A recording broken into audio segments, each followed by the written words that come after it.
Good morning students. बच्चों, आज हम करने वाले हैं चैप्टर नंबर 4 जो कि है क्वाड्रेटिक इक्वेशन। इसका बच्चों आज इंट्रोडक्शन पार्ट करेंगे। जैसा कि आप सब जानते हैं कि क्वाड्रेटिक इक्वेशन हम किसे बोलते हैं बच्चों? क्वाड्रेटिक इक्वेशन हम उसे बोलते हैं जो इक्वेशन की डिग्री 2 हो। जिस अलजेब्रिक एक्सप्रेशन में किसी क्वाड्रेटिक इक्वेशन की या किसी भी इक्वेशन की डिग्री अगर 2 होगी तो उसको हम क्या बोलते हैं? Quadratic equation. बच्चों, आज इसको अच्छे से जानते हैं, इसको डिटेल में जानते हैं कि क्वाड्रेटिक इक्वेशन हम बोलते किसे हैं। जैसा कि हमने क्लास 9 में पढ़ा था पोलिनोमियल के बारे में।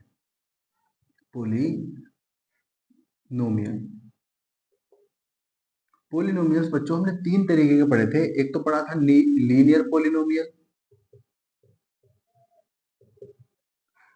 एक पढ़ा था हमने क्वाड्रेटिक पोलिनोमियल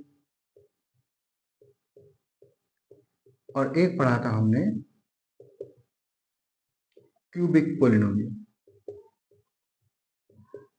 इन तीनों को अगर हमें भैया बताना हो कि हमें पता कैसे चलेगा कि कोई लीनियर पोलिनोमियल है या फिर क्वाड्रेटिक पोलिनोमियल है या फिर क्यूबिक पोलिनोमियल है, बच्चों ये पता चलता है हमें उसकी डिग्री से कि उसकी डिग्री कितनी है। अब ये डिग्री क्या चीज है? अब मैं आप सबको रिमाइंड करा दूं कि डिग्री क्या होती है। जैसे कि अगर मैं यहाँ पे लीनियर पोलिनोमियल का एग्जांपल लिखूं तो वो होगा बच्चों x+2। यहाँ पे x की पावर कितनी है उसी को हम क्या बोलते हैं? डिग्री। यहाँ पर x की पावर, जैसे कि अगर हमारे पास कोई भी वेरिएबल है या एक इक्वेशन है उसमें सपोज करो x दो टर्म है, जैसे कि अब ये हो गया x+1, यहाँ पे इसकी पावर कितनी है? 1, तो इसकी डिग्री कितनी हो गई? 1। अब दूसरी इक्वेशन ले लो, x+x, अंडर रूट में लिख लो इसको, तो यहाँ पर इसकी पावर कितनी है x की? 1/2। यहाँ पर x की पावर कितनी है? 1। तो अब इसकी मैक्सिमम पावर कितनी हुई? 1, तो इसकी डिग्री कितनी हुई? 1। और जिसकी डिग्री 1 होगी उसी को क्या बोलेंगे हम? Linear polynomial. अब समझते हैं जिसको हमें डिटेल में पढ़ना है, क्वाड्रेटिक पोलिनोमियल। ये क्वाड्रेटिक पोलिनोमियल में डिग्री होती है 2। फॉर एग्जांपल जैसे कि मैंने लिखा x की पावर 2 माइनस का 3x माइनस 10। इसमें x की मैक्सिमम पावर कितनी है? यहाँ पे देखो x की पावर कितनी है? 1। यहाँ पे कितनी है x की पावर? 2। तो डिग्री हम किसे बोलते हैं? जो मैक्सिमम पावर होती है। तो यहाँ पे डिग्री कितनी हो गई इसकी? 2। तो जिसकी डिग्री 2 होती है उसको क्या बोलते हैं? क्वाड्रेटिक इक्वेशन, जो कि इस चैप्टर में हमें पढ़ना है। और क्यूबिक पोलिनोमियल जैसे कि x की power 3 plus 2x² plus 2x plus 10, ये एक एग्जाम्पल है क्यूबिक पोलिनोमियल का, क्योंकि यहाँ पर मैक्सिमम पावर कितनी है? x की पावर 3, तो इसकी डिग्री कितनी हो गई? 3। इस तरीके से हम आइडेंटिफाई करते हैं कि क्वाड्रेटिक कौन सी है, लीनियर कौन सी है और क्यूबिक कौन सी है। अब हमें इस चैप्टर में पढ़ना है क्वाड्रेटिक इक्वेशन के बारे में। तो आइए जानते हैं क्वाड्रेटिक इक्वेशन के कितने सॉल्यूशन हो सकते हैं। तो बच्चों, जो क्वाड्रेटिक इक्वेशन है उसके दो तरीके के सॉल्यूशन हो सकते हैं। क्वाड्रेटिक इक्वेशन, उसके दो सॉल्यूशन हो सकते हैं। अभी ये हमें कैसे पता चला कि क्वाड्रेटिक इक्वेशन के दो ही सॉल्यूशन होंगे? बच्चों, जिस इक्वेशन की या जिस अलजेब्रिक एक्सप्रेशन की जितनी पावर होगी, जितनी उसकी पावर होगी, जैसे x की पावर 2 है, या ये बोल दें कि जिसकी डिग्री, जितकी जितनी डिग्री होगी उतने इसके सॉल्यूशन होंगे। जैसे कि क्वाड्रेटिक इक्वेशन की डिग्री कितनी है? 2, तो इस इक्वेशन के सॉल्यूशन कितने हो सकते हैं? 2। क्यूबिक पोलिनोमियल की डिग्री कितनी है? 3, तो इसके कितने सॉल्यूशन हो सकते हैं? 3। कोई लीनियर पोलिनोमियल है उसकी डिग्री कितनी है? 1, तो उसके कितने सॉल्यूशन हो सकते हैं? 1। तो इस तरीके से क्वाड्रेटिक इक्वेशन के कितने सॉल्यूशन हो सकते हैं? Maximum 2 solution. मैक्सिमम कितने सॉल्यूशन हो सकते हैं उसके? 2। अब जानते हैं बच्चों कि क्वाड्रेटिक इक्वेशन को सॉल्व कितने तरीके से कर सकते हैं हम।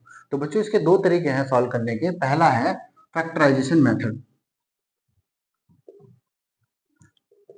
फैक्टराइजेशन मेथड, जिसको हम शॉर्ट में मिडिल टर्म स्प्लिटिंग मेथड भी बोलते हैं।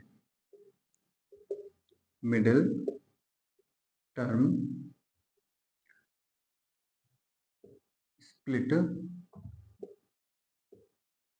स्प्लिटिंग मेथड,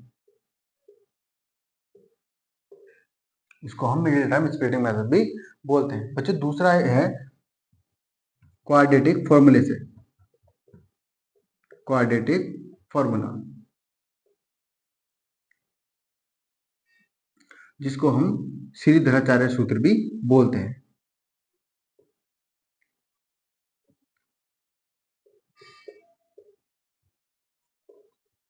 धराचार्य सूत्र, ग्रहचार्य सूत्र भी इसको बच्चों बोला जाता है। इन दो तरीकों से हम क्वाड्रेटिक इक्वेशन को सॉल्व कर सकते हैं या फिर उसके सॉल्यूशन फाइंड कर सकते हैं, रूट्स फाइंड कर सकते हैं या जीरोस फाइंड कर सकते हैं। इस तरीके से इनके सॉल्यूशन करते हैं। आइए बच्चों अभी देखते हैं इसके रूट्स कैसे हम फाइंड। फैक्टराइजेशन मेथड में जैसे कि फॉर एग्जांपल हम ले लेते हैं कोई क्वाड्रेटिक इक्वेशन जैसे कि x की पावर 2 माइनस का 3x और माइनस का 10। अब इसके जो हमें सॉल्यूशन करने हैं और उससे करने हैं फैक्टराइजेशन मेथड से। तो बच्चों फैक्टराइजेशन मेथड से जब हम सॉल्यूशन करते हैं तो उसमें कुछ स्टेप हमें फॉलो करने पड़ते हैं। जैसा कि यहाँ पर जो भी एक्स स्क्वायर का कोएफिशिएंट होगा, या उससे पहले आप एक चीज और समझ लो कि कोई भी क्वाड्रेटिक इक्वेशन स्टैंडर्ड फॉर्म में होनी चाहिए। वो होता है उसका a x square plus b x plus c is equal to 0। यहाँ पे एक्स स्क्वायर का कोएफिशिएंट ए है और एक्स का कोएफिशिएंट बी है और सी कांस्टेंट टर्म है। अगर इस फॉर्मेट में कोई भी क्वाड्रेटिक इक्वेशन है तो उसके आप आसानी से फैक्टराइजेशन मेथड से सॉल्व कर लोगे। अगर नहीं है तो उस इक्वेशन को या उस क्वाड्रेटिक इक्वेशन को इस फॉर्मेट में लेके आएंगे, उसके बाद उसके फैक्टर करेंगे। तो यहाँ पर एक्स स्क्वायर का जो भी कोएफिशिएंट होगा उसकी मल्टीप्लाई इस कांस्टेंट टर्म से कर लेंगे। ये आप हिडन में करोगे, मतलब ये तो कहीं पेपर वर्क कर लोगे कि एक्स स्क्वायर का कोएफिशिएंट कितना है 1 और यहाँ पे कितना है माइनस के 10। तो माइनस के 10 की 1 से मल्टीप्लाई करेंगे तो कितना आएगा बच्चों माइनस का 10, और जो मिडिल टर्म है उसको भी लिख लोगे आप। अब इस तरीके से अब आप क्या करोगे, आप इस 10 फैक्टर के इस माइनस 10 के इस तरीके से फैक्टर करोगे कि उसको मल्टीप्लाई करने पर तो माइनस 10 आना चाहिए और प्लस माइनस करने पर माइनस का 3 आना चाहिए। तो अगर कोई यहाँ पर बहुत बड़ी संख्या है या बहुत बड़ी डिजिट है तो उसका हम फैक्टर से कर सकते हैं कि उसके फैक्टर कर लेंगे। अगर नहीं है तो हम आसानी से वैसे भी कर सकते हैं, जैसे कि 5 टू जा 10 और 5 की 2 से मल्टीप्लाई करोगे तो 10 आएगा और 5 में से 2 माइनस करोगे तो 3 आएगा। अब देखते हैं, जैसे कि मैंने 5 और 2 की मल्टीप्लाई करी तो पाओगे 10 आएगा, माइनस 10 नहीं आएगा। अगर मैं यहाँ पे -5 रखूँ और -5 की 2 से मल्टीप्लाई करूँ तो माइनस का 10 आएगा, क्योंकि ये माइनस का है, प्लस का प्लस माइनस माइनस और 5 टू जा 10। अब मैं -5 में से 2 को प्लस कर दूं, -5 प्लस 2 तो क्या पाओगे आप माइनस के 3। इसका मतलब ये वो नंबर है जिनको तोड़ने के बाद मल्टीप्लाई करने पर 10 आ रहा है और जिनको जोड़ने के बाद प्लस करने पर -3 आ रहा है। अब देखते हैं आसानी से कैसे कर सकते हैं। अब ये आ गया आपका एक्स स्क्वायर, यहाँ आ गया प्लस का 2x और यहाँ आ गया माइनस का 3x और यहाँ पे आ गया माइनस का 10। आप इसको रिवर्स करके भी देख सकते हो, सॉरी यहाँ पे 3 नहीं आएगा 5 आएगा बच्चों। यहाँ पे आप इसको रिवर्स करके भी देख सकते हो, देखो माइनस के 5x और ये प्लस के 2x, तो प्लस माइनस माइनस 5x में से 2x जाएंगे तो कितना बचेंगे 3x और साइन आएगा बड़ी डिजिट का इस तरीके से। तो अगर यही आ रहा है तो इसका मतलब आपने जो फैक्टर किए हैं वो सही किए हैं। अब यहाँ पे देखो अब कुछ कॉमन आ सकता है, यहाँ पे एक्स स्क्वायर है और यहाँ पर 2x है, तो आप x कॉमन ले सकते हो। यहाँ पे एक्स स्क्वायर की जगह क्या बचेगा x, और यहाँ पे x तो बाहर चला गया तो बचेगा क्या 2। यहाँ पर देखो यहाँ पर 5 है और यहाँ पर 5 का मल्टीपल है, तो यहाँ पे भी हम कॉमन ले सकते हैं। एक तो माइनस कॉमन ले सकते हैं, दूसरा आप 5 कॉमन ले सकते हैं क्योंकि माइनस भी दोनों जगह है। तो बचेगा क्या, यहाँ से 5 कॉमन आ गया तो बचेगा x और यहाँ पे 10, तो 5 टू जा 10 और माइनस तो चला गया बाहर तो ये 2 आ गया और इज इक्वल टू 0। इस तरीके से बच्चे सॉल्व हम करेंगे। अब देखते हैं, अब देखो ये x प्लस 2 और x प्लस 2, अगर ये दोनों टर्म आपकी सेम आ रही है इसका मतलब आप सही डायरेक्शन में क्वेश्चन को कर रहे हो। तो x प्लस 2 इन दोनों में से x प्लस 2 में से हम कॉमन ले लेंगे x प्लस 2। अब बचेगा क्या, यहाँ पे बचेगा x माइनस 5 और इज इक्वल टू 0। इस तरीके से ये इसके फैक्टर आ गए। अगर आपके इनके जीरोस भी निकालने हैं तो हम क्या करेंगे x plus 2 is equal to 0 और यहाँ पे करेंगे x minus 5 is equal to 0। यहाँ पे आएगा x is equal to minus का 2 और यहाँ पे आएगा x इज इक्वल टू 5। इस तरीके से ये इसके जीरोस निकल गए, मतलब इसकी रूट्स निकल गए या इसके सॉल्यूशन निकल गए बच्चों। इसी को बोलते हैं हम फैक्टराइजेशन मेथड। दूसरा है आपका क्वाड्रेटिक फॉर्मूला से हम किस तरीके से करते हैं वो मैं आपको समझाता हूँ। इसके लिए बच्चों एक फॉर्मूला है जो हमको याद रखना चाहिए, वो है माइनस का b plus minus under root के अंदर बी स्क्वायर माइनस का 4ac अपॉन 2a। इससे हम आसानी से रूट्स फाइंड कर सकते हैं बच्चों। जो ये बी स्क्वायर माइनस 4ac होता है ये होता है आपका डिस्क्रिमिनेंट, इसको डी से डिनोट करते हैं। इसकी वैल्यू होती है बी स्क्वायर माइनस का 4ac।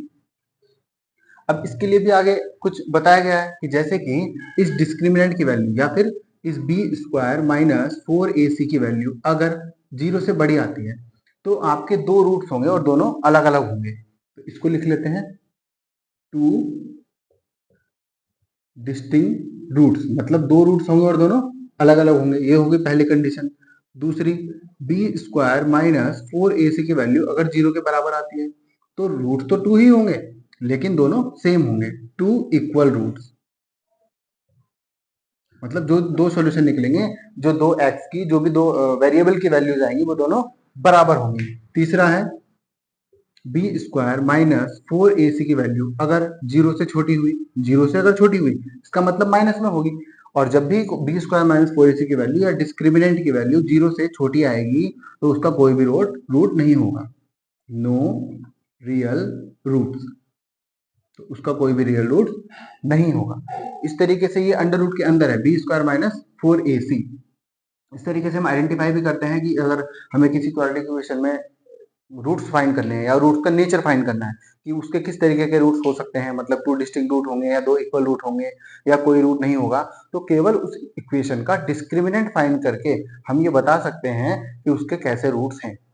तो बच्चों आइए जानते हैं हम तो क्वाड्रेटिक इक्वेशन फॉर्मूले से किस तरीके से हम क्वाड्रेटिक इक्वेशन को सॉल्व करते हैं। अब पहली बात तो यही है कि बी a x square plus b x plus c की फॉर्मेट में होना चाहिए कोई भी क्वाड्रेटिक इक्वेशन। अब ये नहीं हमारी कोई क्वाड्रेटिक इक्वेशन, लिखते हैं इसको एक्स स्क्वायर माइनस के 3x माइनस के 10 is equal to 0। X square का कोएफिशिएंट क्या है a, तो a की वैल्यू कितनी है 1। b क्या है x का कोएफिशिएंट, b की वैल्यू कितनी है माइनस का 3। c की वैल्यू कितनी है माइनस का 10। अब ध्यान दो बच्चों इस फॉर्मूले में ये वैल्यू सारी पुट करते हैं, माइनस का b और b की वैल्यू कितनी है माइनस का 3, प्लस माइनस अंडर रूट के अंदर b की वैल्यू मतलब माइनस का 3 का स्क्वायर माइनस का 4 इंटू a मतलब 1 और c की वैल्यू कितनी है माइनस का 10 और अपॉन में 2 इंटू a 1। यहाँ पे आप इस ब्रैकेट को खोलोगे तो माइनस माइनस प्लस हो जाएगा बच्चों, ये हो जाएगा 3 प्लस माइनस अंडर रूट के अंदर बी स्क्वायर, ये है माइनस का 3 का स्क्वायर, माइनस के 3 का स्क्वायर करोगे तो माइनस माइनस प्लस और 3 3 जा 9। यहाँ पे देखो ये माइनस माइनस माइनस प्लस और 4 की 1 से मल्टीप्लाई करोगे तो 4 ही आएगा और 4 की 10 से मल्टीप्लाई करोगे तो बच्चों 40 आएगा और अपॉन में 2। ये आ गया बच्चों 3, ये आ गया प्लस, ये आ गया माइनस और अंडर रूट के अंदर आ गया 49 और ये आ गया 2। अब ये स्क्वायर रूट है, अंडर रूट के अंदर कितना है 49 और 49 का स्क्वायर रूट करेंगे तो कितना आएगा 7, मतलब एक कोई ऐसा नंबर जिसके स्क्वायर करने पर 49 आए तो वो तो 7 है, 7 7 जब 49। अब उसका स्क्वायर रूट करेंगे तो कितना आएगा 7। तो देखते हैं इसको, ये आ गया बच्चों 3 प्लस माइनस 7 और अपॉन में 2। अब यहाँ पर दो साइन है, एक प्लस का है और एक माइनस का है, तो दोनों को हम अप्लाई करते हैं अलग अलग। यहाँ पे 3 प्लस 7 अपॉन 2, दूसरा 3 माइनस 7 अपॉन 2। यहाँ पे देखो 7 और 3 10 और 10 को 2 से डिवाइड करेंगे तो कितना आएगा 5। यहाँ पे 7 और ये 3 प्लस माइनस माइनस 7 में से 3 गए 4 और साइन बड़ी डिजिट का और अपॉन में 2, तो ये कितना आ गया माइनस के 2। तो बच्चों इस इक्वेशन के रूट्स आ गए 5 और -2, जैसा कि आप यहाँ पे भी देख रहे हो, यहाँ पे भी कितना आया था 5 और -2। तो किसी भी क्वाड्रेटिक इक्वेशन को हम दो तरीके से सॉल्व कर सकते हैं। एक तो तरीका है फैक्टराइजेशन मेथड, जिसको हम बोलते हैं मिडिल टर्म स्प्लिटिंग मेथड। दूसरा है क्वाड्रेटिक फॉर्मूला, इसको श्रीधराचार्य सूत्र भी बोलते हैं, जो कि है माइनस का B plus minus under root के अंदर B square minus 4ac upon 2a। तो इस तरीके से बच्चों हम किसी भी क्वाड्रेटिक इक्वेशन को सॉल्व करते हैं।